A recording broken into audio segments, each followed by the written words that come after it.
I'm fine. I'm fine. My We're team's fine. we're in the exact same spot. What do you mean your team is fine? We're a spot ahead of you now. What you talking about? Wait, I thought. We're Oh no, six, it's Team Liquid that we're tied with. Never mind. no, we're literally the only sixth place team. Yeah, for now.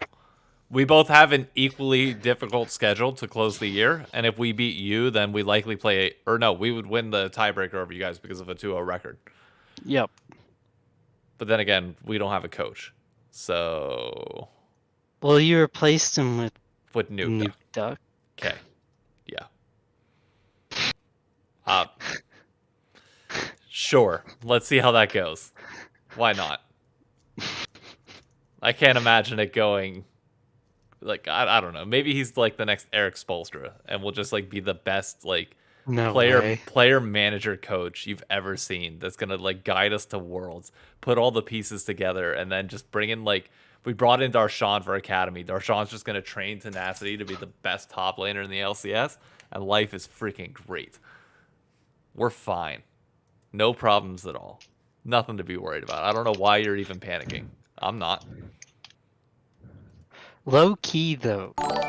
Low key, like we're even in a brighter spot than you guys in TL only because like our one massive issue was kind of like is kind of fixed now. Like Turtle looks like a more than competent ADC. Yeah. Like Yeah, I don't he even know where does. you like he I don't know what you would be mad at with him. Like I guess you could be like he's not perfect. Like he's perfectly fine for what we need to make playoffs wise. Like I will say this though. Don't forget, Turtle also subbed in. Was it last year? And came in on his first game with Jinx and got a pentakill, and then slowly declined back to his normal true. status from there. So like, it's not like we haven't seen this exact same situation happen True. before with Wild Turtle. Yeah. And if we're being honest, like, Well, who was that for though? I think it was like FlyQuest or something like that. Yeah, I think it was a team though who was like worthless though. I mean, Not worthless. technically both of us are worthless if we're being honest. Okay, you always try to do this. You always try to wrap us into 100 Thieves problems. We're not. We're the exact same record as if we win, we have the exact same record. Yeah, you. The first part of that phrase you said is like the difference between us. We'll be fine. We're both gonna lose to Golden Guardians and Yeah, because FlyQuest. your guys' losses look so much better than ours. Hey, a loss is a You're loss, getting and we have the same amount of. curved, bro. I know we are. Yeah, but Look, you're getting I know, curved. I know. It's We bad. we lost to EG to start the early game. I thought it was gonna be a stomp. Brought it all the way back. Boogie choked the game. Realistically, Oh yeah, if Boogie choked Boogie that doesn't hard. do that, like we're fine. We might win that. And you're sitting here trying to tell me that a team that barely lost to EG, who then went on to beat FlyQuest, like, is the same as a team who got curb stomped 2 games in a row. And I don't mean like they got beat, like you texting people, like putting on Twitter how sad you are, like that was bad losses. Like I wasn't even talking to you during the losses because those are types of losses where you don't trash talk somebody. You know what I mean? Like you keep your mouth shut and you let them deal with it. I trash talk myself. That's what I do. Yeah, like because I cope with it you by know, making the saddest sad boy TikToks in the world. like there's no reason for me to even say anything because you know. Like we both know you know. So I was like I watched all that and I was perfectly happy. Like Turtle doesn't make us great. I understand that. Yeah. But he makes us look like we could go on a pretty good run in He playoffs. he Like makes you look like you could pull off a best of 5 upset. Like you're not going yeah, to go on for to sure. win. You're not going to win playoffs, but you have the Yeah. potential to cause some problems if a top team is having an off day. He makes you look like one of those teams that could get you into the final weekend. Well, no. I was going to say back when the final weekend was 4 teams.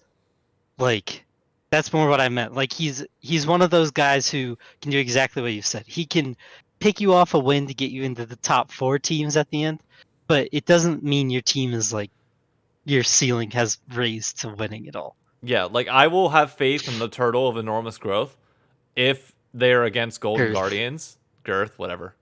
And if they're against Golden Guardians, it can prevent me from singing a song, which right now feels very unrealistic. I mean, Inkar decided to tune in because of my spicy retweet. We'll get to that in a minute. We'll save that. We will do that in a minute. I mean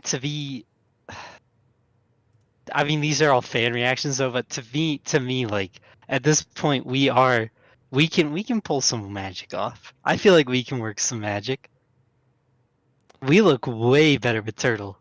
Like, high-key Neo was really holding this team back when Turtle came in. Yeah. You know how crazy it was to watch a guy lead the game in CS? Like, it was so weird. It was like, okay, so this is what we look like without a training weight, apparently. Like, we're a competent team.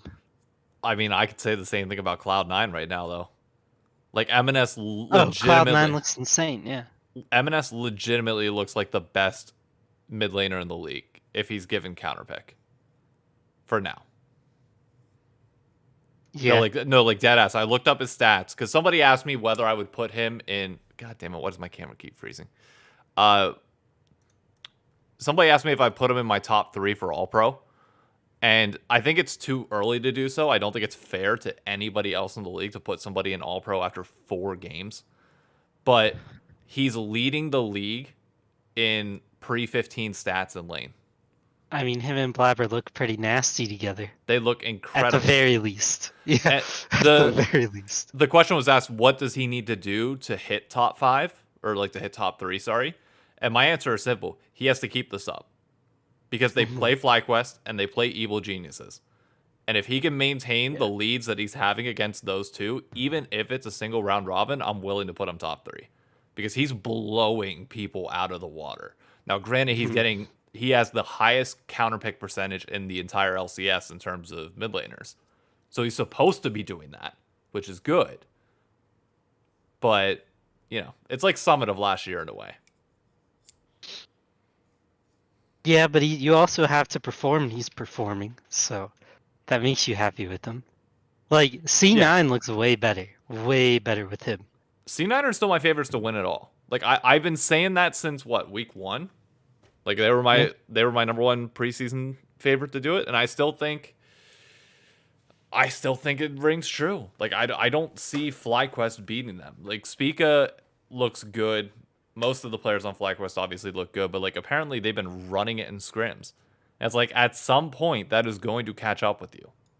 I refuse to believe that you can still maintain the same level from practice into into game quality versus now. Especially once you get in front of a crowd of 10,000 people. Oh my god, yeah, it changes. You revert to those scrim tendencies just a little bit more because your nerves just hit you even worse. So you min-max one way or the other, either extreme passive or extreme aggressive. Yeah, we'll see. I mean, I still think them. I mean, now this just moves FlyQuest to the clear to like top 2 of the league. Like, there's 2 teams that just look set apart. I mean, technically, but FlyQuest is still nasty. Do you throw EG in there? No, because EG plays different based upon every week. True, but assuming if EG keeps playing like they did against FlyQuest, I think you have to have them in there. It just depends on whether they show up. Like I guess, but they'd have to. Yeah, they'd have to keep doing that, which they're like not really doing a great job of. Especially in playoffs, that worries me a lot because if you're constantly changing how good you are based upon the weekend, you're not. I mean, and you walk in there and it's a bad best of 5. All of a sudden, you're gone. Like, yep, it's not really what you want to see coming into playoffs. Is teams that change up how they're feeling based upon the week. My logic behind it is that EG, Cloud9, and FlyQuest can all win the split. Golden Guardians can cause some upsets but cannot win, and then the teams below them can cause upsets but can't make top 3. I do think that EG talking all this trash to FlyQuest while they beat them this week, I get that, is going to cost them because pissing FlyQuest off I don't feel like is the best strategy for teams. I actually think it's a good strategy. Here's my thing with FlyQuest. Okay, while I love all the players, while I respect that they are a top team in the league, people have not latched onto them yet in the same way that people latched on how compared to how quickly people latched onto EG. And I'm willing to go out on a limb that despite all the bad press from EG that I honestly don't think the majority of casual League of Legends fans give a shit about, EG is still going to have the popularity advantage if you put both teams in the stadium. Simply because of the American players. And whether we like it or not, that is always a factor. Yeah. I mean, we'll see. I guess we have to see how FlyQuest does in a stadium, but I think FlyQuest has plenty of players who are fine in a stadium. To be clear, I'm not saying like their performance. I'm saying the crowd. The crowd plays a factor. Yeah, I'm and saying I think the crowd. I think they can play into a crowd that hates them anyways. I mean, I hope so. It just I think Prince, Impact. Yeah, Prince and Impact are strong enough to keep doing the same thing, and at that point, it'd come down to Viclip. Really. Yeah. I don't know. I just can't wait. I cannot wait to get in front of that crowd and actually It'll see be what people are made of. I think like one of the teams I'm really interested in, and I know we've harped on them for a while, or we had to like rescind things. I'm still curious what happens to GGS this weekend. Oh yeah, because they play 100 Thieves in TSM, so it's like this is kind of their like set yourself completely apart weekend. Yeah, if you're gonna challenge for top 3, you need to 2-0 this week. Yeah, and it can't be like they're struggle still more 2-0 than likely either. do. It seems like they're going to more than likely do. Yeah, I mean, if you gave me $1 million to bet on it, I would say that they do it. Yeah. I don't know. People have been harping on Licorice as if he's a weak point, but he hasn't been that bad. He's been absorbing a lot of pressure. And I mean, really, he's only a weak point if you're playing against like C9. Yeah. Like, I don't know. They're the only team with the top laner who really like absolutely just dog stomps people, depending on what's going on. Like, yeah. There's a world where we get to playoffs and Cloud9 just 3-0s everybody, which would be really sad, but it looks like Berserker's been taking the comments to heart, it seems. Dude, he's popping off. He could be. I feel like they just haven't been that dominant. Everyone kept saying that. I feel like they just haven't been dominant enough. And I mean, I get why people are saying it, because it did feel that way, but everyone just kept like poking the bear. And I was like, what do we gain if you're a fan of any other team from telling Berserker, I feel like you're just not that good anymore? Like, I need to see you prove yourself. What do you gain from that? You might as well look at it and be like, hey man, keep it up.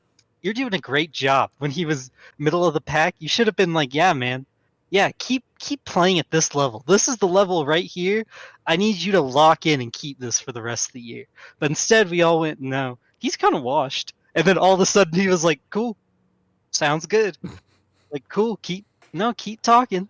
And I was like, great, great. And now he's back. To be fair, his laning stats are not great. Like, he goes even in every single lane, but then just smashes team fights late, which is insane. Like, to me, if you want to beat C9, you need to get ahead in bot lane and just start smashing Berserker into the ground. Which is I don't hard to do. I know, but I don't think you're gonna, at least as of right now, you're not gonna get an advantage on M&S and Blaver because they're gonna pick counter picks in mid lane. So just focus bot. Get Berserker so far behind and just hope that every other lane is able to hold on for dear life and then go from there. Yeah, because the only other thing you could do is try to counter pick M&S. Yeah, like, and even then, like, switch the lane on him and see what happens, because we haven't really seen that. No, we saw it the first week with Victor whenever he last picked that for whatever reason, and clearly that didn't work. But that was I guess you could try to. I think you try to force him more than bot lane, maybe. Oh, I agree. I think Berserker's champion pulls deep. I don't think there's anything you can put Berserker I think you try to force like M&S into being uncomfortable, because he's kind of the one you got to try to pick on. But I don't think there's a ton of mids that. I don't know. I don't think people are confident enough in their mid laners to do it. Only Jojopian. is the one that I'm looking Yeah. at right now that has like the early game aggro to be able to keep up with them. Yeah. And JoJo can become like super inty really quick. Yeah. Or he can take over Like a game. Like the reason why EG no, smashed he can, yeah. FlyQuest is He can because do JoJo's both. out here doing freaking everything pre 20 Yeah. minutes. It's like, God He's damn. a very like interesting type of player. Hmm. But yeah, I don't know. I think it was a good weekend for LCS though. It got a lot more interesting, even though it was a bad weekend for you. Like, granted, Yeah. I mean, it is what not it good is. in that regard, but yeah, you guys then like just instantly fired your coach. Which sucks, but also somewhat to I be mean, expected. I don't know yeah, why my camera is acting up today. winter split was tough for your head coach. I'll say that. Yeah. But He's a nice guy though. I hope he lands on his feet. Got to talk to him a few times. I yeah, honestly hope nothing but the best for him. Uh, I think he'll be fine. I think yeah. there are plenty of teams who could use him at least as a head analyst type It or does kind of assistant suck coach. though, because like if had he gotten fired 2 weeks ago, like every opportunity in Europe's open. Like he could be the head coach of Fnatic for all we know. Yeah, Like that job was open. So it's like the timing of the firing's kind of shitty for him individually. But yeah. Did he want to take the Fnatic job? I have no clue. I'm spitballing ideas out there. No, Like, I know. I'm saying more like from an outsider's perspective. I feel like oh you just no, I let that be. that is a dumpster fire that you don't want to walk into. Yeah. You're I walking from think, one bro, hell I to think another. you'd low key be better off just taking an assistant job somewhere. Like, Yeah. Imagine he goes to then, Cloud9 as an assistant coach. yeah, take it, bro, for real. Like, just take an easy job. Like, at this point, take an easy job and get a title and then dip. Like, Yep. why not? Go back to Europe, take a head coaching job, move up there. Call up G2. I'll be your guys' assistant coach. I Or mean, go back to Mad. But Matt. I don't know what their coaching staffs look like in Europe, so I don't want to speculate too much. but yeah, I wasn't shocked by your firing, granted, because of the players you have. That was Yeah, my biggest thing. I feel like the players you have, you're gonna cut the coach before the players. And in NA, it's not like there's a lot of options for you guys to go to, yeah. That I especially mean, that with your was academy team. I that was the mean, point that I brought up. Like people were like, "Oh, yeah, we're gonna put in Unforgiven over Double Lift." It's like Double that's Lift not your was. problem. I mean, yeah, Yeah, Double Lift's not at least the last week and a half has been playing horrible, but that wasn't ultimately your problem. The reason why Double Lift starts going bad is because everything starts being focused on him. He starts getting a yeah, little bit more attention. Things start going bad, and there's no like pressure release valve anywhere else in the game. So yeah. it's like The I guy don't know. eating 4 bands is not your problem. Yeah, I'm gonna like be honest. I don't see Double Lift as this big deal that LS and Dom and Monte Cristo and everybody else wants to go in on. It's like, sure, you guys are gonna like they were salty about not salty, but they didn't like the fact that Kaz got scapegoated. It's like your head coach is always going to be the one that goes whenever you have a star-studded roster. Like, have we not watched any traditional sports ever? Like that's just process of elimination. You have players that you want to at least hold out till the end of the year to give it a chance. Bring in an interim coach, bring in a new head coach, whatever you need to do, and try to see if it can work. And possibly replace some of the pieces around the superstar if you don't believe that those pieces can any longer be the the future that you need. Yeah, my thing was I think you guys should have it should have been one of those like put the blinders on and maybe let's do some changes in spring. If you're the owner, like if you're the GM, right? Like Yeah, this if is you're one of Jungle those Goose. where I get you want to listen to the fans and you want to make them happy, but you might as well keep him. Like your coach was not your issue if we're being honest. No. Like you could have kept him, waited till the end of spring, and then found a new mid and a new top if you really want to. But you could have just found a new mid. Like I think you just start, which I hate to say, because we all know I love Bjerg. Like he's my TSM guy, but he's definitely like the focal point of where you guys look like you're falling apart. He Yeah. doesn't do anything. No. Like he just never does anything. And if you Ever. listen to the comms, him and Closer make the majority of calls, which is Oh, worrying. Because they look like the yeah. most I mean, uncoordinated mid jungle duo in the LCS, they do. maybe in years. And it's like, Yeah. and you guys are the ones shot calling everything. Double is fairly quiet. Busio's quiet. Tenacity's fairly quiet in game. It's like, well, yeah. I mean, I don't want to give Closer too much shit. I've given him enough like crap in my individual videos on it. His troubles are definitely a byproduct of every lane losing around him to a certain extent. But at some point, you also just have to go balls to the wall and try something. And he's not trying anything. Yeah. And it's like, I don't know. Which was my point before this roster even played.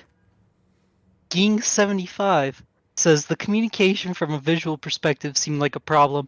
A lot of team fights were started by Closer and Tenacity before the rest of the team was ready. Crazy how somebody before the season started said, a young team with Doublelift and Bjerg doesn't sound like a good idea.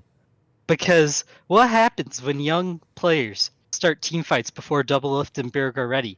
They pull They him just back on let the you look leash. like you're inting and blame you. Yeah. That's all they do. They just simply blame you, say that they have tons of titles and you're the problem, and they don't do anything. That's about it.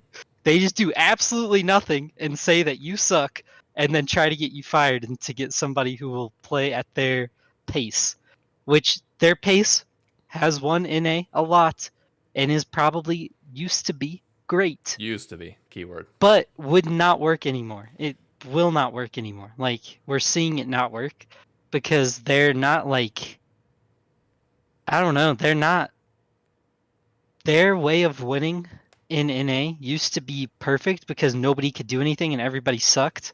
But Cloud9 is clearly moving too fast. 100 Thieves. EG moves way too fast. FlyQuest moves way too fast for them to do anything like that, team fight wise.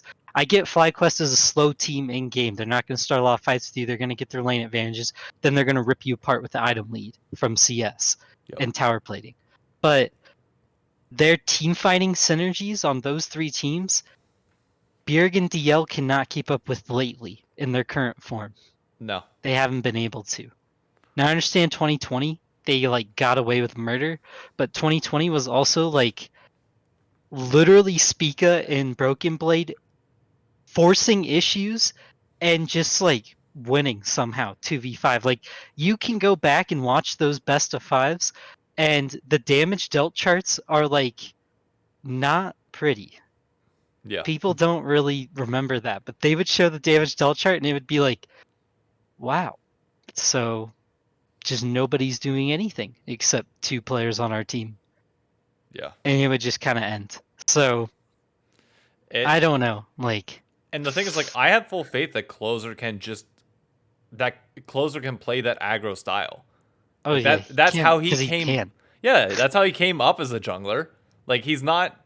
I refuse to believe that he's just this neutered down, like, occasionally help out lanes and then clear jungle and hope to skip. Like, no. Closer has always been that guy that just wants to go balls to the wall 24/7. It would, for the longest time, it was the problem of reeling him in to get him to not int in some of these fights by just constantly going in. Yep. So I refuse to believe Closer is responsible for that part of it. But I got to agree with you. Like, the more I sit here and look at it, the more I'm just like, dude, Bjergsen needs something to keep up. Like, I have faith that Doublelift can play an aggro style because he did that when he was on Team Liquid for the 2 years that they were there. He was constantly smashing lanes, taking early prio. The 2019 spring success from TL was a lot of games that ended in like 22 minutes. Like, it was fast paced. Even earlier this split, Doublelift was making fairly aggro plays. But it feels like just it feels like it's slowed down to a halt. And I really do think Bjergsen's got to be like that one focal point that I'm just looking at, like, dude. It's not a meme. It's literally a career Yeah. style. It's just it's not even a career style. It's what he's for some reason picked up the last like since coming back, really. Yeah. And a little bit before he like retired, he just for some reason started playing really slow all of a sudden. Look, you get older, those hands slow down a little bit. I don't know. Maybe Yeah, but the time spent coaching just makes you, I don't know, yeah, and then you think play about the game too C9 much. who just has hands on basically every player, and C9's like, fuck it, we're gonna fight now. yeah, Fuck you. Doesn't they're matter. literally like just taking turret plating while 100 Thieves players were just standing there like, oh well, hopefully he stops. I hope he just stops taking this from me because I don't feel like doing anything to stop him. Yeah. It was literally like a turnstile. Like your turrets were a turnstile. You guys were going, well, maybe if we lock them, they'll just stop taking them. And it was like, nope, they just went right over them. That's about it. Like, good luck. You're not Yep. stopping them. I agree with you. Like, and Blaver is kind of one of those people who, like, if you want to play scared, he's gonna Blabber will show it to everyone he'll and their smell it mama. from a mile away and Yep. sniff it out. And he'll just beat you into the ground. He's just too good. When he locked in Rengar, I was like, there's no way anybody else but Blabber and maybe Dardoch pulls this out. And it's like, it's so nice to watch. It's so nice to watch. It's fun. It's entertaining. It's aggro. And he wins on it. It's like, oh, Yep. give me more of this, please. You got anything But else you want to talk about on like LCS players, standings, anything else before we go into the one that I think quite a few people are here to hear us rant on? yeah, I was gonna say I was gonna let you do your thing, and I want to go get ice for my drink real quick. All right, you go ahead. I'll let you start. So let me bring this up on screen because I feel like it deserves to be showed here specifically. Germ, for those that don't know, and Germ can correct me in the YouTube or in the Twitch comments here because I saw that he was in here. He was a key emphasis now on the word was a League of Legends content creator that focused on news content. Let me pull this up. Oh no, I don't want that. I do not want that.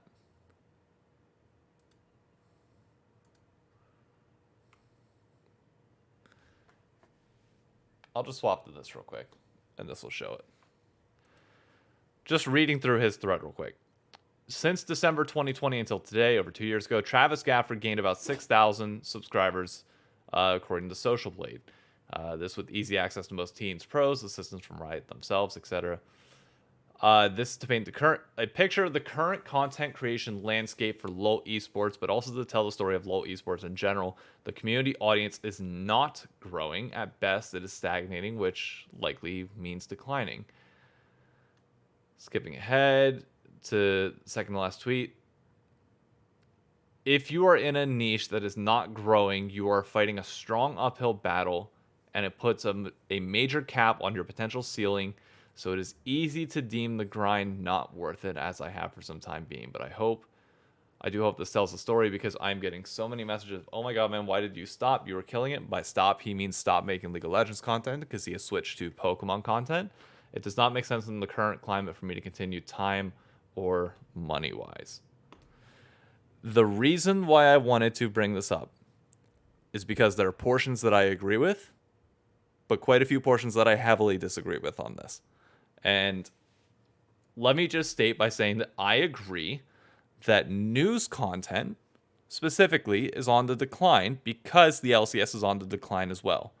News content, any sort of reactionary content, is always going to follow the trends rather than create them. So if the LCS is dying, if the LCS is slacking, or LoL esports in general is slacking, then yeah, it is going to be that way. It's going to be harder for people to break in, to grow, to do anything like that. But the part where I heavily disagree is that you can't break into LoL esports content or anything within like the League of Legends content realm because League of Legends is still an insanely popular game. The reason why people haven't broke in is because nobody's doing anything new and trying anything new. I firmly maintain the belief that in order to get in, you need to grow the game. It is not enough to just talk about the game, to talk about the games or the matches of LCS or anything else like that. You will never, at least in my opinion, ever make it in content creation just doing that. You are severely capping yourself. The League of Recaps guy on TikTok and Twitter, great example, but his content is limited. That niche will only get you so far. You have to try and help grow the actual game of League of Legends and then transfer that into a League of Legends esports following to drive any value, to make a name for yourself. That's the only way. And I think that is entirely possible. There's still a lot of league content possibilities that you see with Valorant and other games beyond just, Nuzlocke challenges or like things like that. Like just actively growing the game.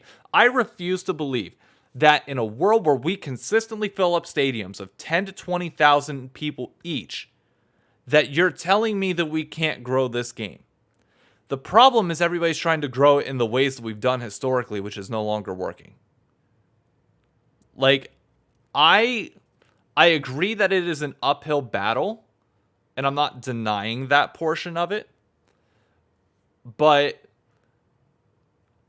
ultimately, I don't think that uphill battle has any relevance if you truly love it, care for it, and want to make it possible.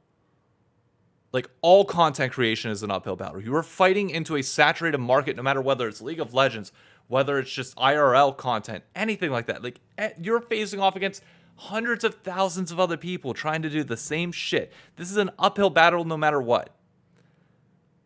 But I think you have to do something new.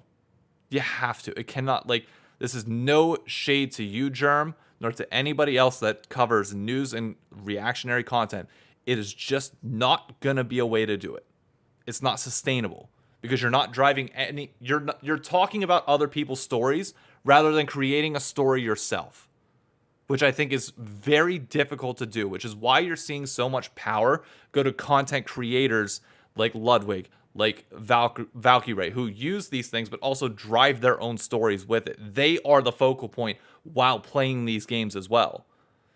I think that is why you're seeing such a shift. I mean, I've said a lot in the last 5 minutes. So I'm trying to tie everything together, but not doing the best job of tying that in. And I apologize if that's confusing at all. And Paul, cut me off here if I'm fucking rambling at all. But you have to be the one to eventually get stories made about you to a certain extent to have any impact. And I don't feel like, and I talked to every journalist at Worlds, all of them, and everybody said the same thing. We don't know what we're going to do. This industry feels like it's not rewarding. And even Travis said, and Travis was telling people at Worlds at various different events and parties that we were at, that you cannot make it just doing reporting. You have to be the creator yourself. The reason why Mogul Mail works is because Ludwig is talking about the news. It's not just the news themselves. Mogul Mail would not be a success if random Joe Schmo was doing it. It's because Ludwig is talking about it that it becomes entertaining, and Ludwig's a good storyteller as well. It proves the point that it's not the news. It's about the individual, and then you can usher into that reactionary content because then people are staying for you and the content, not just one or the other. That's where I think the difference lies. Paul, do you have any thoughts so I can shut up for a bit? I mean, not really, because it's not my area. You know what I mean? Yeah. I think it's the main thing is I do agree with some of the points of in a market that is somewhat stagnating, which you could say League of Legends is in right now. It is. Yeah, it's very It's in a stagnant market. It's not gonna work to do just the normal journalism style that Trav Gassford does, right? You would have to kind of spice things up in some way. An interview isn't going to really have pull anymore. I don't know why interviews are dead, but it seems like player interviews don't do as much as they used to. especially with the way like everybody gets into shorts, you're honestly better off just moving it all into short bites and bits and pieces and then doing reactionary content off of it, which is more what it seems like people are moving to anyways. Like you have the JJ Reddicks and the Pat McAfees who use their already gained fan base from being in the sport to then pull in players to then do big promo videos essentially. So a lot of people are looking for former players to do media anyways. So it's going to be really hard for people like you or Germ to find your way in and find your niche. Now, you found a niche because you were doing like super what is it? Super positive, I would say, content. I Like mean, not even that. Honestly, the majority of my growth on TikTok was from the League 101 series, covering the bare basics of the game. There's a reason why over the last month I have lost TikTok following consistently. Every day I've been losing about 5 to 6 followers on TikTok. mhm. And it's dropped by about 100, 150 followers now. And I know why, since I ended that series, or not ended, since I stopped doing it as consistently, I lost a little bit of like the general League of Legends crowd, which I'm trying to find back, but also I just enjoy YouTube content more than TikTok as of late. It allows me Mhm. to talk at a little bit more depth, and plus in winter, it's impossible for me to do the content that I enjoy, which is going out and talking to people about the game. That's why I'm doing these LCS watch parties and like doing IRL events to try and help grow it that way. Germ, to address your point, if you said if I did say NFL content, uh, or if I said NFL content, your channel will not be bigger. It would be, but the point here that I don't like is that I don't like whenever we're pulling other industries as examples of growth and then comparing that to League of Legends, which is stagnant. Like we know League is stagnant, so you have to adjust your content, adjust things to this rather than trying to compare it to other industries. I think if you're constantly trying to compare yourself to others, you're never going to do anything unique and creative. And it's one of those things where you cannot do what works in the NFL or any of these other established industries that you don't need to promote the game. The game of the NFL sells itself because everybody knows about it. So you're able to talk about it and consistently pick up an audience. Whereas League, I can go to Central Park, stand out there with a sign for 4 hours, and maybe 5 people have any fucking clue what I'm talking about. I don't know if his name is meant to be read like that. I was just laughing because Seaman Demon? Steven Demon puts I'm Joe Schmo. And he was like, I wouldn't watch your YouTube channel. I was just imagining somebody being like, gotta make content to get back Steven Demon 22. Okay. Like a Fat McAfee type. But I digress. Like, no, like the NFL point is also just because it's a big game, you can still have no people, which yes, I don't think is what he meant. It's more like it's a bigger event. You still have to do that content that sets yourself apart because a huge group that I would say in the League of Legends space that is falling behind and hasn't changed anything, and you can tell is the streamer group, the people who upload their stream clips to YouTube. Yep. I mean, they haven't changed a thing in how many years, and And they're all falling behind. But And there's a lot of I'll tell you why content because creators still I'll going. tell you why because Germ just said it in the comments. Which Germ, by the way, if you want to come on, by all means, let me know. I can drag you into the Discord and we can talk about this here as well. Like if you want to come in and chat. He specifically said my problem is that I don't like the game that much, just the esports. Oh, That's the oh yeah, problem. That's your yeah. big issue that every other major content creator, like from the old guard, is running into as well. When you don't enjoy the game, it is so difficult to then talk about the esport. This is not like a traditional sport where you can not play the game and just it's big enough to the point where you can just talk about it and go that route. League of Legends is one of those games that you have to play it. There's no way that you can keep up with everything going on in the League of Legends universe without playing it. There's no way. It's too demanding of a game. But I would also argue the same for Valorant. Like I can watch Valorant, but I feel like okay, that's not true because FPS games in general all tend to be a little bit easier to talk about even if you don't play them, but it's no matter what, I refuse to believe that those at the top of the content creation game can ever be at the top if you don't actively enjoy the thing that you're a part of because that passion comes through every time. Like regardless of whether I'm pissed or happy about something with League or the LCS or the esports, like I don't think there's a single person that you can ask out there that watches any of my videos and says that I'm not passionate about it and that I don't actively love the game and everything else around it. And by all means, if you've fallen out of love with the game, that is perfectly fine. Do what makes you happy.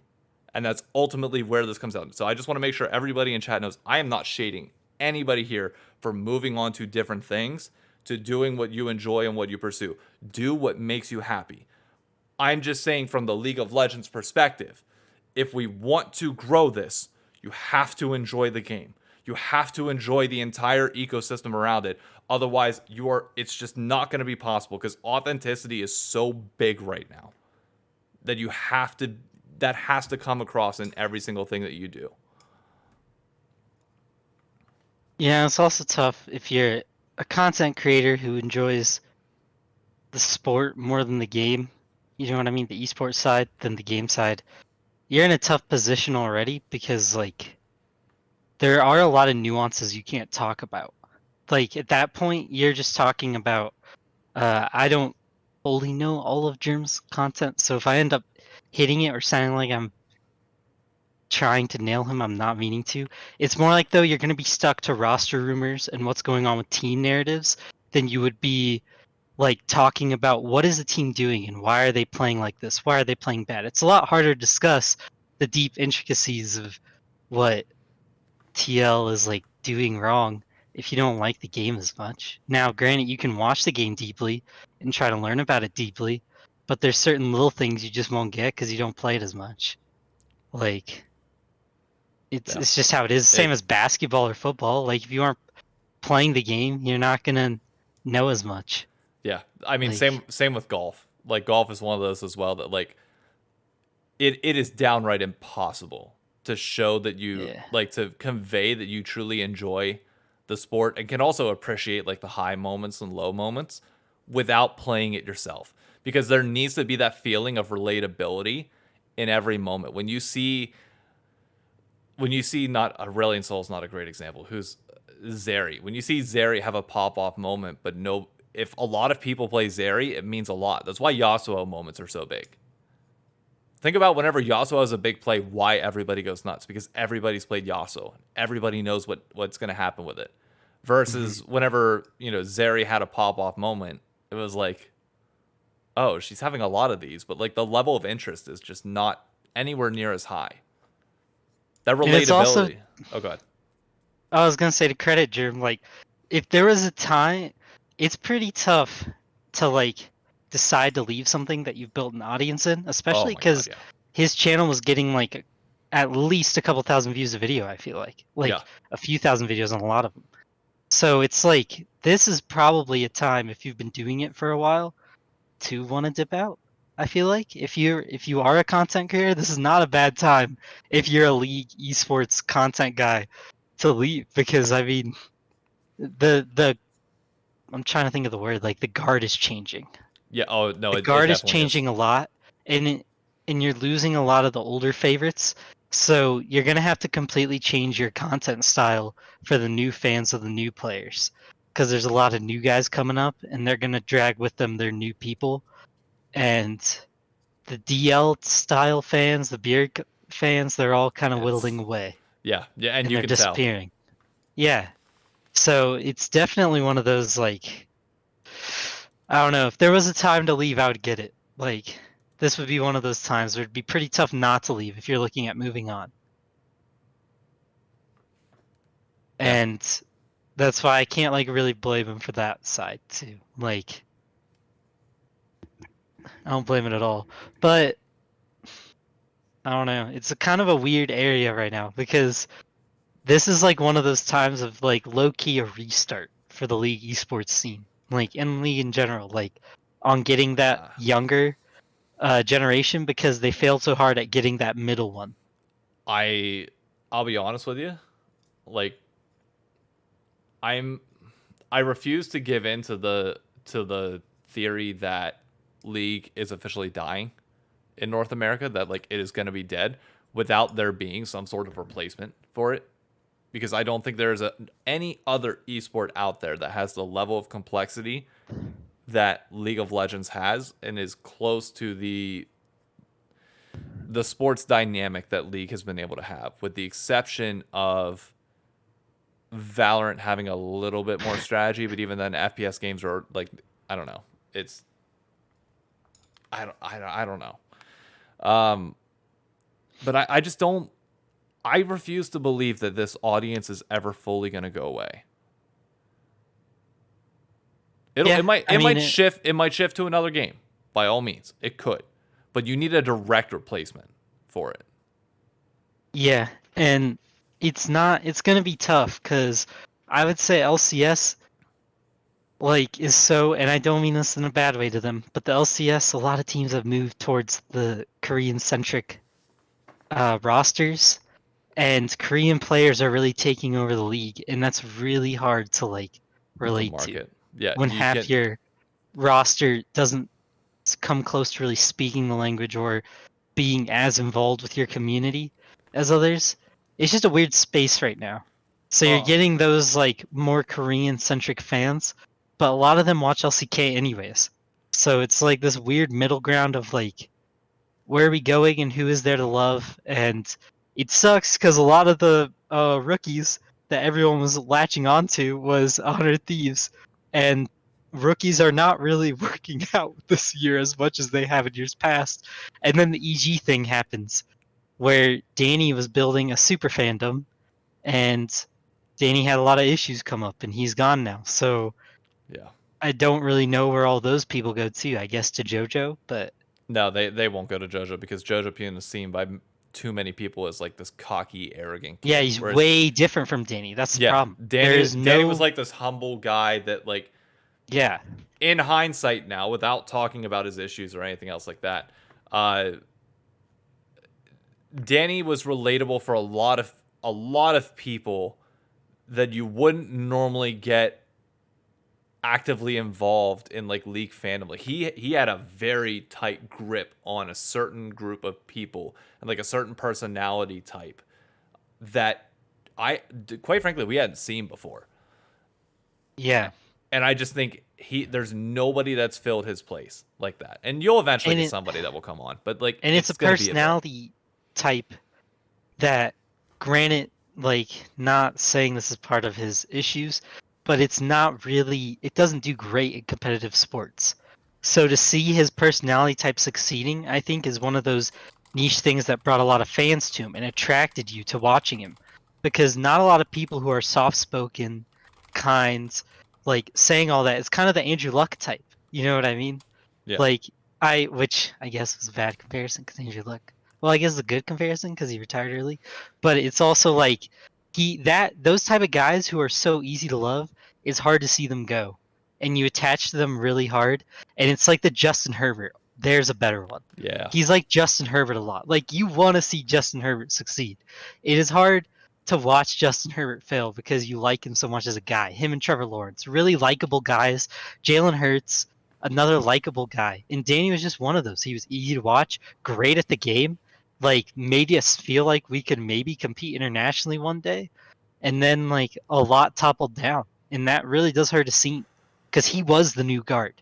He Oh my was an god, yeah. MVP type guy. He was that guy to really take over the scene. And that disappearing does really hurt the whole of the, I don't know what it is, the whole of the community, I guess. Yeah. Which, I mean, there's nothing you can do because people are people. They need their space. And at the end of the day, you have to let it go. It's just rough because I don't think JoJo, and I don't think Tenacity, and I don't think Busio, because he's sport. I mean, Yeah. granted, No, sports just it don't can't seem be. professional. None It of has them, to be an yeah. 80 carry or a mid or Yeah, top. and all our good AD carries are Koreans. Yeah.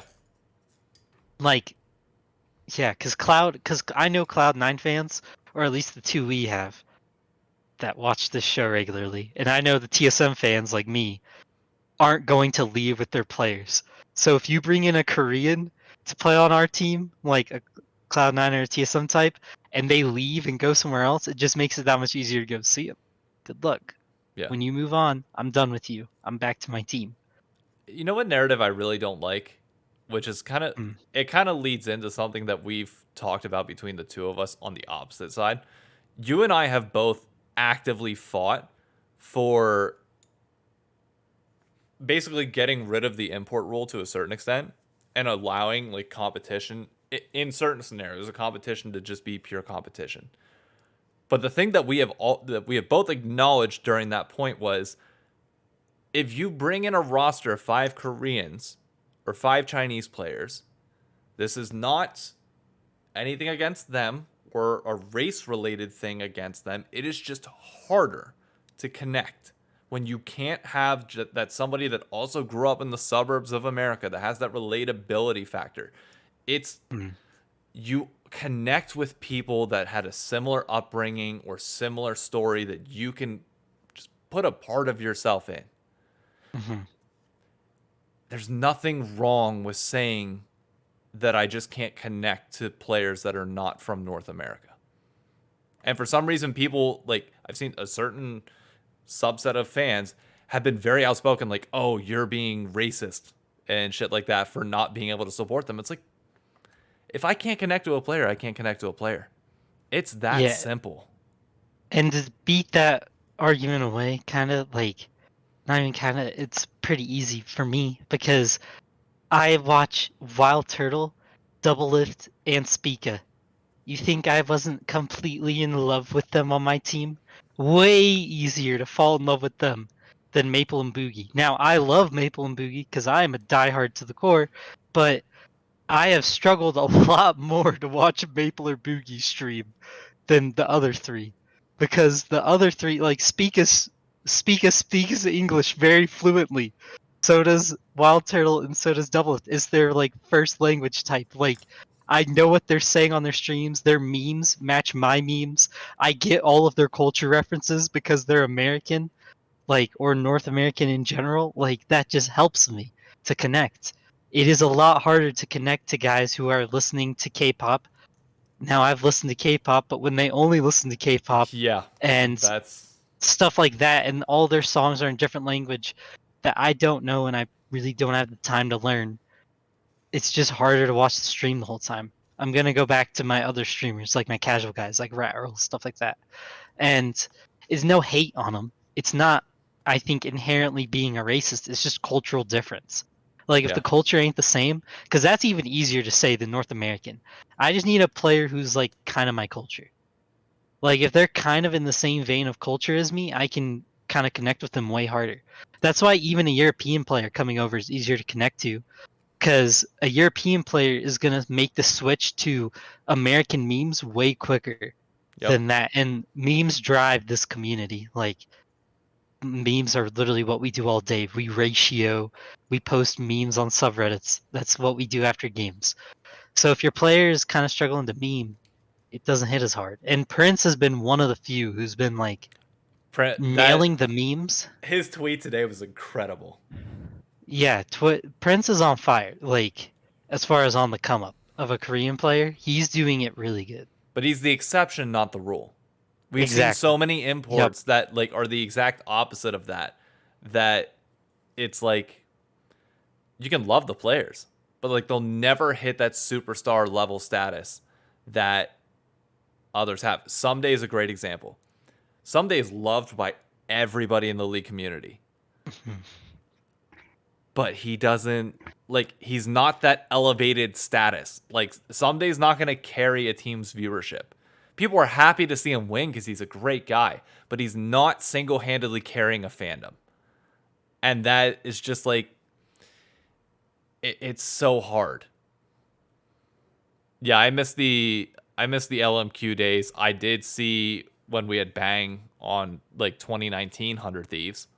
But Piglet, no, I didn't see the Piglet days either. So like that was way back before my time. Like I'm well past that. Which also just noticed that Dash apparently responded to my tweet about Well, around the horn. also gonna be clear about the LMQ days because I was around for that. People really over embellish how big of a fan draw LMQ had. LMQ wasn't what people really cared about. They wanted to see if their team could beat LMQ. That was about it. Like, that's what I remember people coming into. Like, later on, people started to get this idea that, like, we all loved them when they first came, and we did. We thought they were funny and blah, blah, blah. It was crazy that this challenger, like, LPL team came in and started dominating. But a lot of people were watching and they were like, bro, we better not lose this team. Like, this is a joke. This team is a challenger LPL team. There's no reason we should be losing to them. Zhao took off and he was everyone loved him and he was memeable for, I think, TIP back then. Yeah. But there was no, like, I don't remember them pushing engagement hard. Like, they No. weren't the ones pushing the engagement. People were tuning in to see what would happen, but a lot of it was people wanting to see their team beat them. Like, that's what it was. You wanted to see if you could beat this challenger LPL team. But Yeah. It's why TL became the villains last year. When you take True. 5, it was what? It was Blippo, Santorin, Bjergsen, Hansama, Core JJ. Not a single, like, Bjergsen, sure, you can argue he is is North an American. honorary North American. He is the honorary North American, but even then, you So is can't. Core, low-key. Yes and no. Like, that's the thing, is like, I don't want to disrespect either player for that. Bjergsen's the exception because Bjergsen literally is like one of the face of NA. But like Core JJ, I think, is a perfect example. Guy helps grow North America more than almost any American player in the league and is one of the best assets that we have. But if you have somebody like Blabber that is doing just as much and being more vocal about it, I think it would have twice the impact. Yeah, Purely because he's American. and like like why European players transition way better is like you have Core doing all that, you have Prince doing all this. Back in the day, Broken Blade could tweet a stupid meme at 2 a.m. and just eat engagement, bro. Yep. Like it was nothing. Like he was tweeting the dumbest memes, but they related to kids, so everybody would react at it and go, "LOL, that's funny." Like him and Spica tweeting sus stuff was 90% of TSM's content back then.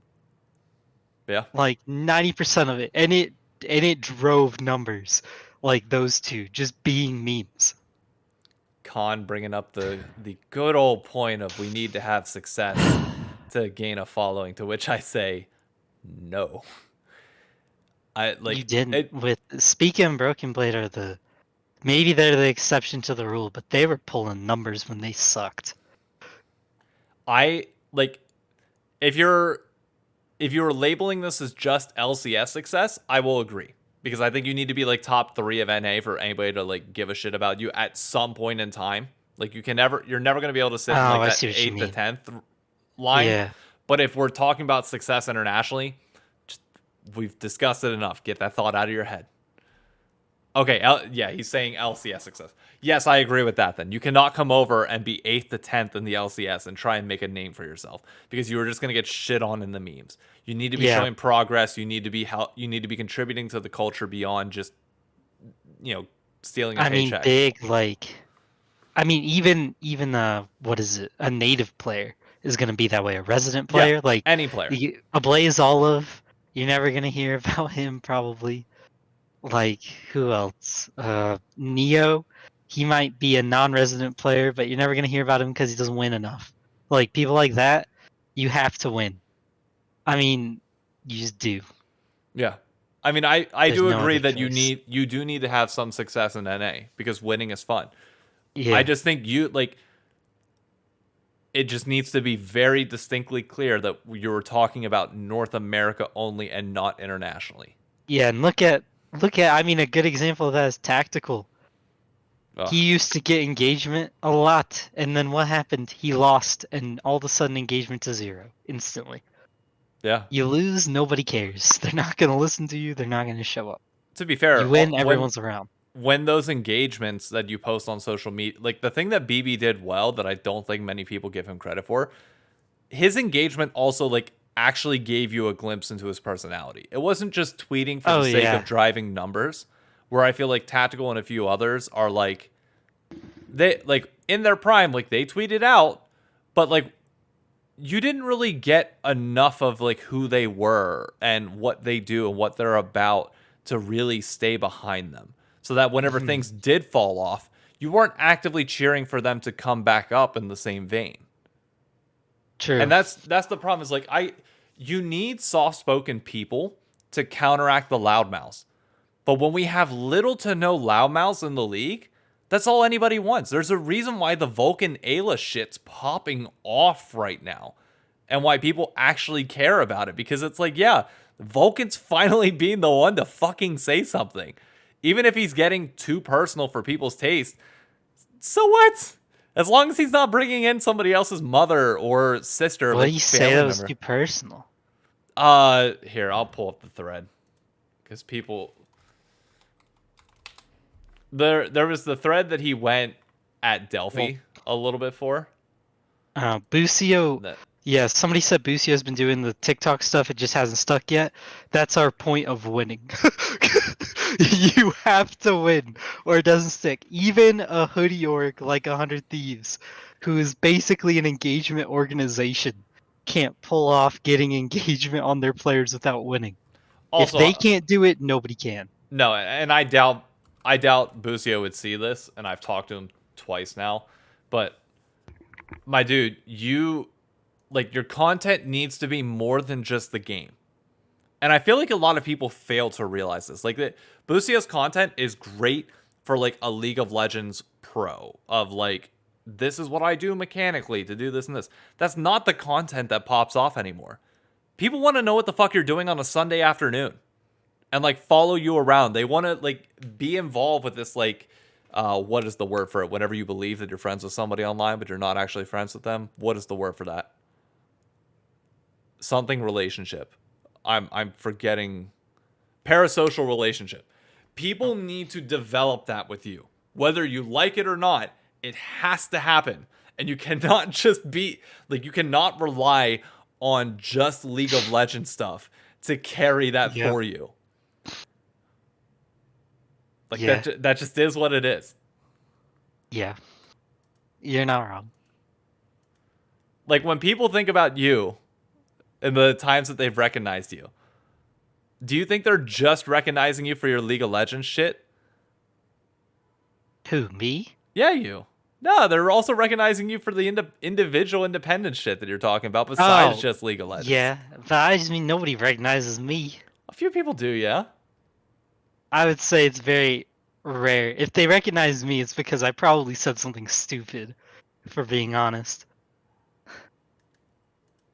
But yeah, you gotta... You don't even have to have villains, like that many villainous people. You can have some heroes, but the issue with LCS right now is we only have one. Well, all our villains are on EG. Yeah, Who including now the are being... including the CEO. I was about to say, when all your villains are on the same team, and then it turns out, I mean, they're... What can you say? I don't. There is nothing to say. By the way, this was the personal tweet. The funny thing about this tweet is that Ayla typed this out knowing full well that he is not essential to his team's success. An absolute nightmare. That's it? That was bad enough to piss people off, though? That was the one that got people really pissed. So it's like... Don't watch college sports, my friends. That's the thing that I've been saying. It's like, you will lose your mind. It's like, come on. We get a little bit of shit talk here, and people are like, oh, it's toxic, oh, it's disrespectful. It's like, no! Like, please, Like, Vulcan, just come out and say, like, dude, I see you outside the rift. I will kick your fucking ass. Like, just Bro, say it. players in the NBA hold whole podcasts where they just shit talk other players. Exactly. Give me that shit. It's good. And people are like, Bro, do you oh, think the average LCS fan could handle Devin Booker versus Luca? no. Not a Dude, chance. dude, I had the I've played Call of Duty ranked play for the last 2 weeks pretty Mhm. consistently. The I do not excuse slurs being used, to be very clear, but the amount of creative insults besides just the slurs that people have thrown at me when I shit talk them in game is hilarious. And some Mhm. people I know there's people out there that'll be like, "Oh, this is incredibly offensive. It's toxic. It makes the climate or the environment different." No, it makes it better. I saw a video yesterday. Scump and Nadeshot were playing ranked play, and I'm assuming you know, like, Scump's a now retired professional. Mhm. The guys that they were playing with were like AM players working their way up, and they knew Scump and Nate were streaming. The second they get in between rounds and you can like have voice chat between the two teams, they just start cussing them out and saying they're washed the entire time. Immediately afterwards, you just hear Scump say in voice chat, like, "Okay, I'm locking the fuck in. We are winning this shit." And like, it is the sweatiest lobby I have seen in a Yo, ranked play in such a long time. It's like, no, that's good. Those are the moments that you want. You don't have to go like, it's one thing to just to be obnoxious with it and be, or not obnoxious, because I want people to be obnoxious. It's one thing to be intentionally offensive and like racist or homophobic. That's not okay, and that you call out instantly. But like, I have no problem like every time somebody runs into double lift in a rank play lobby, like, just type in chat, "You're washed." Like, just start getting under their skin and just like pissing them off. It's free content. I freaking yeah, love it. I I wish we could have voice chat in League, but 30 minutes of two people arguing would get so annoying. But you could just mute them. That's the great thing. Like, No, I I know. I just mean like that's why they won't put it in but like that's the part that I because don't they know. understand is like, I know that people get weary of that, and I know Khan has mentioned this a few times, and he mentioned about like the toxicity of the league scene. I think you add voice chat. Honestly, I truly do believe the toxicity decreases a little bit. Now you'll have more issues with like sexism as like a girl talks and people freak out because league fans don't know how to fucking talk to women. But you have I promise you, when you have to say something to somebody, the difference between saying it and typing it is massive. And Yep. it will decrease heavily. Yep. On top of that, the ability to just hold people accountable by being able to talk back is big. In addition to that, it's not hard to mute people. I think people Yeah. forget that. Like, it's like, oh, if we get voice chat, it's going to be toxic all the time. It's like, there's a mute all button. You press it and it goes away. Oh, well, I don't want to have to deal with that. Then you can disable it. You have the ability to do that. So do it. That's not on everybody else. That's on you. If you cannot handle the shit talk, you mute it. And problem Yeah. solved. It would be really nice in League. It would be so nice. I I mean, would it just end up being your top laner and your jungler having a mental breakdown together? Probably. But it would be yeah. funny. Oh, it'd be hilarious. Like, it would be really funny. But they'll never do it because they, like, I don't know why they won't do it, to be honest. They have it in all their other games. They That could put it in League. that's my thing. And this kind of goes back to the earlier point of like league like dying versus other games growing. I mentioned this whenever Counter-Strike 2 was announced. I see a world where there's like not a League of Legends 2, but some sort of like just drastic overhaul to the game. Like, brand new client, voice chat, everything else. Like, all the things that they've been holding back on just a little bit, just release them all at once. And I promise you it will have this insanely positive effect. If League of Legends 2 just had voice chat and nothing else changed, And better client. It'd be hilarious. Better client has to be number one Yeah, but priority. that change enough would be big enough for me to be excited. Like they could put that as the only change, and I would go, that and no more new champions. Oh, please, League of Legends 2, no more new champions. Just make your current champions better, like the bad ones. I don't need any new ones. I know the new champ was received well, and that's great for everybody else. But guess what?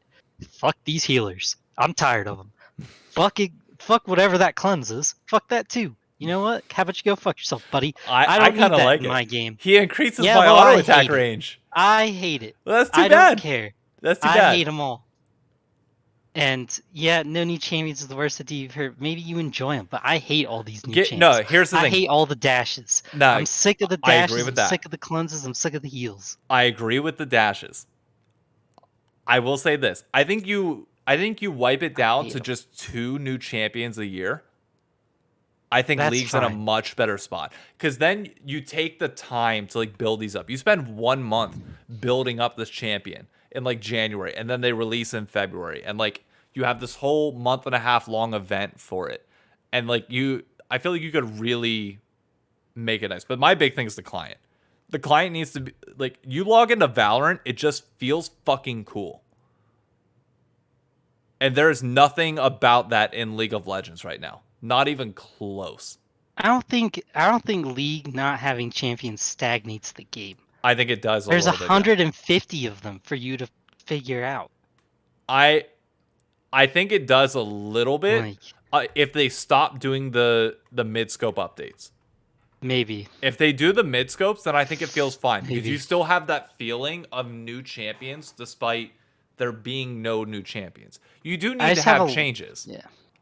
I have a lot of my friends who like used to play that when they come back, they'll play against one of the new champs, quote unquote, like, and they'll be like, wow, this is like kind of annoying. I don't know what this does. And then they'll just quit playing with me. To be fair, all growing games though should still be expanded. Like I know Valorant is nowhere close to like the amount of like new agents, but like you see the amount of hype that their new agents get, and it's just nuts, which we shouldn't be expecting. We're a 10-year-old game. It is what it is. But like, dude, there's so many things of Valorant that I'm so insanely jealous of. You have no idea. So much. The only 2 things that I'm not jealous of are the fact that the MMO is going to be based around our characters, not theirs, because ours has a much better story and like a much better world than the Valorant world does, at least in my opinion. And then on top of that, we have TV shows after ours because there's just this whole universe that is set here. Like I think I honestly believe if you're a fan of League of Legends, you're set for the next 25 years minimum. Yeah, I mean, yeah. You are. They're hiring an FPS MMO, but the FPS MMO will never be the scale or like FPS MMO. What? Yeah, like a Destiny style. That's what they're planning on doing? No, both of them. There's going to be 2. They're in early development for an FPS MMO in addition to the MMORPG. Okay. Which I'm excited for, to be clear. I like Destiny as a game. I thought that game was fun. And I think there is a spot for that, even though it is a smaller market. It'd be really cool. Because you're going to be able to get your console market with an FPS MMO. You are not going to be able to get your console market with this MMORPG. It's going to have to be tied, I guess, to Valorant in some way. For like the PvP side, maybe? Tie it to that. It very well could be. Super easy. Oh, but Valorant's way too big. If I have to download Valorant and the FPS MMO, my little brother said there's some bug going on where it's like a terabyte big or something. Oh my god. Yeah, like it's some bug in like some meme in the community. I don't know if it's true. But if that were true, bro, that'd be hilarious. That's horrible. I couldn't imagine. But no, Destiny, I love Destiny. So I wouldn't mind that. Like, you ain't gonna bother me with that. But I just want the regular MMO already. I ain't gonna lie, League of Legends is getting to the point where I think I've stagnated on my ability to grow as a player. That's why you have to join rec leagues. I mean, I know you can't right now because of your work schedule, which makes it tougher. But like when you come back, like I promise you, the rec leagues will make it. Well, I can't say it on stream, but when I come back, I could be a busy man. Oh boy, Busy man. we'll talk about it after stream. But I mean, think about it. You think I'm gonna get much better in like soccer than I am right now, or Yeah, but basketball you're than I am? plat. I'm hard stuck high gold, which is I'm pressing. high gold right now. Yeah, but you've at least cracked plat. True, and I'm also doing a Cloud9 Performance League, so I'd imagine my Yeah, skill so level you'll might get better. increase a little bit. See? But see, And you with could join it that, too. I could not. But here's my question to you: why does you increasing in rank make the difference when you've been playing the game for 7 years? Because that's all I care about. Really? Not really, to be honest. I just play the game. That's what I'm saying. It really doesn't ultimately matter. Like you can say that it does, but are you ever going to go pro? No. Then But why I'd does like it? to think I can. I think we all would like to think that we can. But would you be okay like in a rec league, like just admit, like saying that Yeah. your goal, but like being an incredible goal player? Yeah. It's fun in a rec league. I enjoy it. Exactly. Like here's my thing, and here's where I think another thing that I fucking love Valorant for. Have you seen their premiere mode? The video that came out on that week and a half ago. Mm. I'll show you it after we're done here. Okay. That is how you get people that are hard stuck in silver, gold, plat to enjoy the game forever. That is how you do it. Basically, Yeah, it's what yeah. we're playing with low budget LCS to a certain extent. You sign up with a team of 5, and you have games set at like 8 p.m. on Wednesday every week for like 8 weeks. And it's based on your aggregate skill level or your aggregate rank in game based on solo queue that you get placed in a division. And you get a certain amount of points after the playoffs go through, etc., and you go from there. That system in Valorant directly feeds into the franchise. The top teams from that mode in the game qualify for your domestic league and then can possibly qualify up into one of the spots that are in partnerships. So you and your ragtag team of 4 other friends in gold can play and still enjoy at your individual skill level, or if you're a high enough skill level, you can use that to literally make a career for yourself. Thing. Why the fuck is that not in League of Legends? I know why. It's because the client. Yeah. I think it's also like with League, this is the first year that I have been so busy with a job that I don't have time to grind it a lot, which is like, I don't know, it's pretty annoying when you can't grind the game. League When is a you can very only grind play heavy it- game. Yeah, when you can only play every like few days, I hate that feeling. You just gotta move Because to New York usually City. you and I are don't- neck and neck in games played. Yeah, but I'm smashing Usually. you right now. You're crushing me right now, which like sucks because if you can't play League a lot, it kind of sucks as a game because you just like there's not enough time in the world for me to fit in what I want to do. Like I want to learn top lane, and I just don't have enough time to learn top lane. And I'm gonna learn top lane because I don't know why. I'm just deciding it, and I'm gonna learn it. But I'm not doing great at learning it so far, so I just feel annoyed. I mean, And that is one of the beauties of League. And that's also why I think, though, the time thing is why I hate the new champs being added so much. true. Because, like, Yeah. I don't have time to read these long patch notes and all that and, like, really think about them and decide what I want to do. Like, low key, the patches are so hard to keep up with when you're busy. Yeah, but you're fucking deployed. Yeah. And? So there's an expectation that you shouldn't be able to have that time. Yeah. And I start college classes in, like, 2 weeks. While deployed. Uh-huh.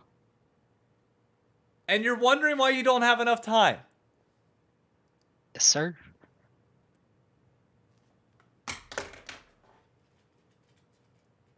I don't know what the fucking say. I want to be the best. You're trying to solve a problem that you're causing yourself. Yeah. You could Like, quit. You could quit the army. I can And read the patch notes type deal, but by the time I read the patch notes, like, I won't be able to play the game for like 4 days, right? you'll So I'll forget by the read time. them and I'll forget everything that I thought was important without writing notes. And there's no chance in hell I'm writing notes about a video game. No chance. Like, that's just me being psychotic. He does read patch notes. No, I haven't this season. This whole season, I haven't read patch well, I'm notes saying once. normally you do read patch notes. Yep, Like normally I do. you actually sit down and read them, which is psychotic behavior. Yeah, like most seasons I read them. Damn. I will, but this year I haven't been able to, like, that much. It's not psychotic behavior to read patch notes. It is psychotic behavior. You just play the game. And if something changes because you died to it, it's on your team to point it out why you died. Other than that, you just continue with life as is. You're the only person here who never reads them, but then will seek out professional coaching. You have to be the only person I know who does that. I went 4 years thinking that IE doubled your damage. You also, I remember Zoe had been released for 6 months. I think about this every time a Zoe misses her E. Zoe was out for half a year, and you walked into her E thinking it was her R portal. Like, for her coming out. You were like, oh, it's just a portal. Stepped on it. I said, what are you doing? She one-shot you, and you said, what was that? You were like, what the fuck? And I was like, you just stepped on her E, bro, for no reason. And she said, that's what that does?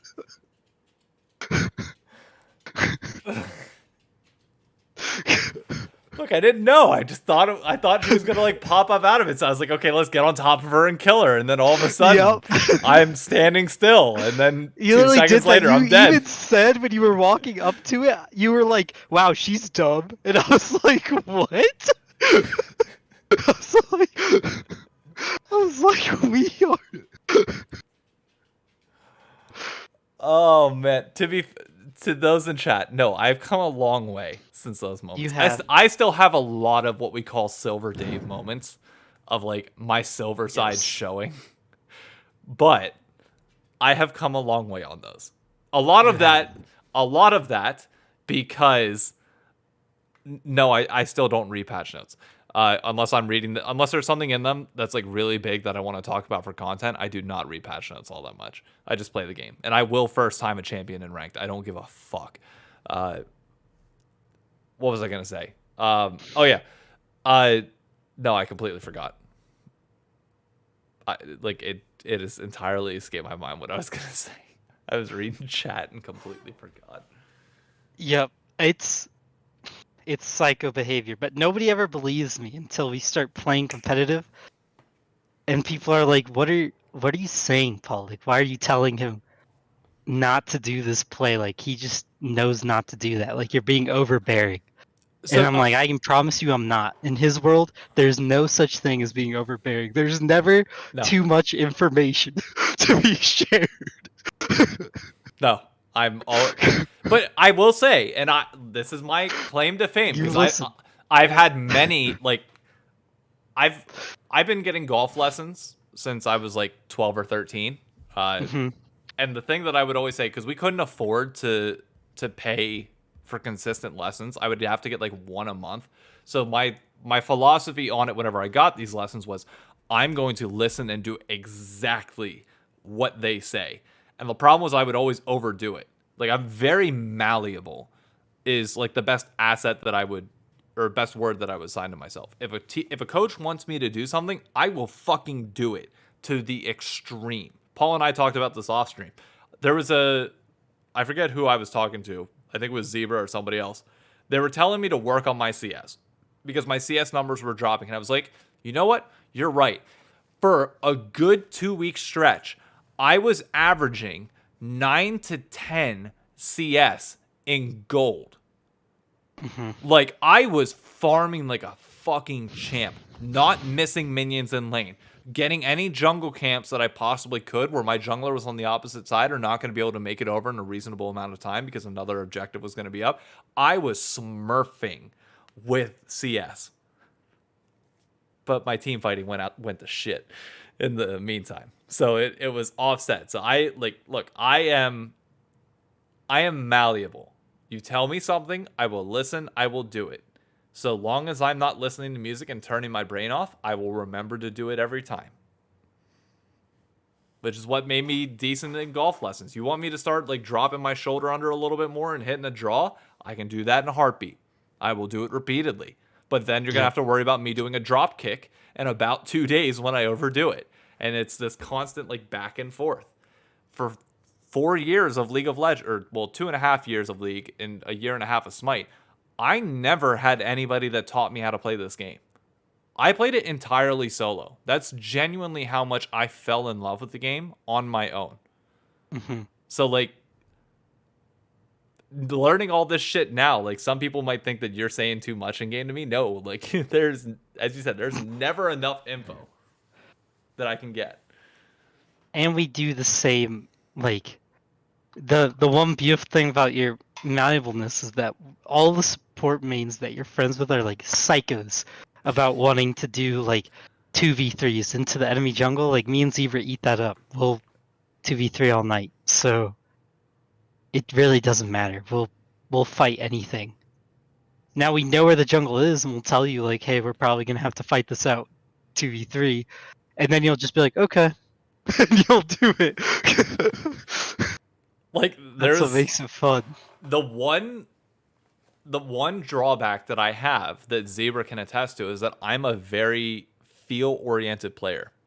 If I cannot get the feel of something and it does not feel comfortable to me in any way, I won't do it.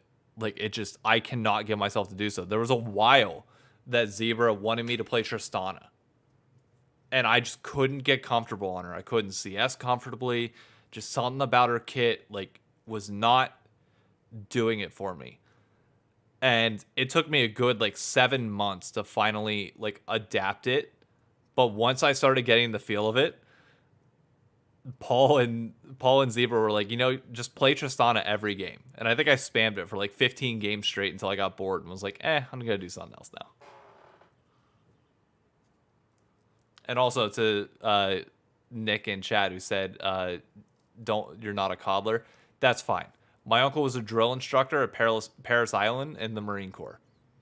The words if, and, or, and the were replaced with the word fuck and many other expletives growing up. If you think that I can't handle a hard time, you are just simply wrong. Do you remember the playoff series where Tim Tebow and the Broncos beat the Steelers on like a slant pass that went for like 85 yards? Yep. In OT. I went to the home Steelers opener wearing my Florida Gators Tim Tebow jersey in Pittsburgh. It was a blast. I got so much shit walking down the streets the entire time. And every time that somebody threw something at me, I threw something even better back. And they never had a comeback. They're like, who the fuck is this 15-year-old kid talking shit to 40-year-olds? And it's like, half of you are drunk anyways and can't have a good debate with me. Good try. True. Anyways, this went on for a long time. But I know you said you got to go. So anything else you want to mention? I didn't realize how early it was, to be honest. I mean, I also got to go because Emily's going to be home soon. And that was one of the reasons why I wanted to start this early, because she was working a late shift. But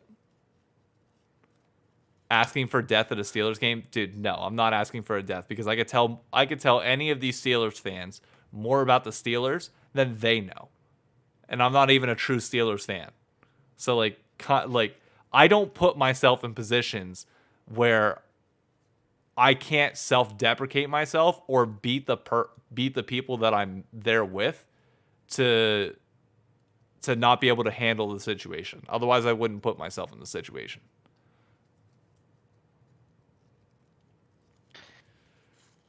That is true. You are a diehard Minnesota fan. It's Sorry, I was looking something up. But look, it's a great time to be a Minnesota fan. Aaron Rodgers is fucking gone. Thank Christ. The is he division, actually gone now? he's likely going to the Jets. Yeah, That'd be nice. I don't think he does anything at the Jets, but okay. I don't think anybody does anything at the Jets, but that's just me. All I know is I'm going to be able to see Aaron Rodgers for a very cheap ticket. Oh, you will. Yeah, I'm 20 minutes away from MetLife. That'll be nice. It will be. That'll be really nice. Okay, Con, I don't think we can say that Aaron Rodgers is the most overrated player in the NFL when he's got more Super Bowl titles than what? 85% of the league that's playing right now. Yeah, I wouldn't call him overrated. If anything, Eli Manning was the most overrated quarterback of the last 20 Oh, really? years. He got 2 Super Bowls. And how many does Aaron Rodgers have? 1. Yeah, I'd still take Aaron Rodgers over Eli Manning. I don't know. I'm cool with Eli only because of those 2 Super Bowls. I don't love Eli, but the 2 Super Bowls make him. Here's my question to you. Outside of those Super Bowls, can you name me one thing that Eli did? I mean, he wasn't great, but he's top 10 in passing. And is Aaron Rodgers top 10 in passing? Yeah. Yeah. How many more accomplishments have we talked about in the regular season for Aaron Rodgers than Eli Manning? He has more MVPs, but I also think his last MVP was stolen from Brady. Agreed. I am agreeing with that. But even if you take that one away, you can't tell me that overall he's a better deal than Eli Manning was in his prime. No, he is. He's probably a better QB, but I don't think he's more. I don't know what it is. He's worse in clutch games. Oh, I agree with that. Yeah, but Eli Manning also never got his teams to the point where he could be in clutch games, barring 2 seasons where his defense carried the fuck out of him. He had a lot of those issues. But it is what it is. I mean, they got a Super Bowl out of Rodgers, so are they really going to complain? Green Bay fans? Yeah, they'll complain about anything because they're fucking cheeseheads. True. The same shit that they wear on their head is the same shit they got in their head.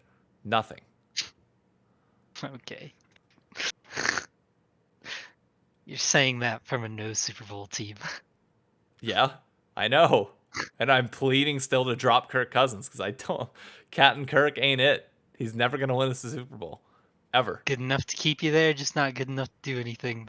It's the worst spot you can be. Yep, move on from him. Been saying that for years. Been saying that before he signed his contract extension, before anything else happened. I don't fucking want him here. I really don't. We lose players because of him. We legitimately lose players.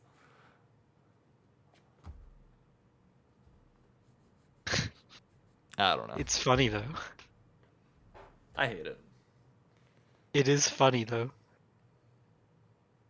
Kirk Cousins is the double lift. No, that's not even a fair comparison. I'm trying. I'm gasping at straws there. He's no double lift.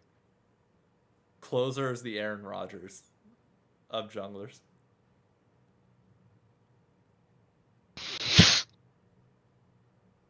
There's no good NFL comparisons for League of Legends players because they do 2 splits. With the exception of Tom Brady to double. And they have like a Worlds event, so the Worlds event makes it impossible. NFL doesn't have that. Fine. Core JJ is Christian Pulisic. Christian Pulisic doesn't have anything good though on his name, does he? I don't know. Chat, fill him in. Chat, roast the shit out of him, please. Go ahead. Give him a roast. He won a Champions League? Yes. Okay. He's like one of the few American players that has like ever done anything substantial internationally, like in the Champions League. Well, you know. And nobody in the chat apparently knows soccer whatsoever. So god damn it, the one time I have a really good comparison, nobody can fucking do anything. I think just nobody cares about soccer in America. Unless it's the World Cup. The one person here is a Chelsea hater, so I get cucked on it either way. Great. For context, Christian Pulisic now plays for Chelsea, so that's why he is not able. Didn't he play for Chelsea at the time he did all that jazz? No,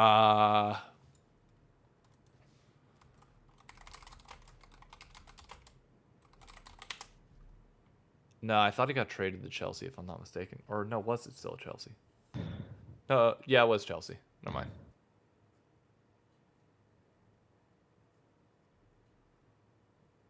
Yeah, 20, was it 21? Yeah, 2021 they won. That's pretty sick. Yeah, an American from Hershey, Pennsylvania. Tell me Dardoch couldn't have won Worlds had he not played for a freaking LCK team or LPL team. Okay, no, he probably wouldn't have. That's a really bad comparison. I should not go down that rabbit hole. Okay, I legitimately do have to end stream, so Paul and I can talk a little bit off stream before the wife gets home. Hope y'all have a phenomenal evening. Thank you for tuning in. Hopefully, TSM and 100 Thieves both equally lose the same amount of games. That way, going into our matchup on Wednesday, the winner makes it to playoffs and the loser does not. But we'll see. 100 Thieves, I'm going to predict it now, is going to beat Golden Guardians. With no coach, we are free from our shackles. Anyways, Paul, final word? Wild Turtle's about to save us.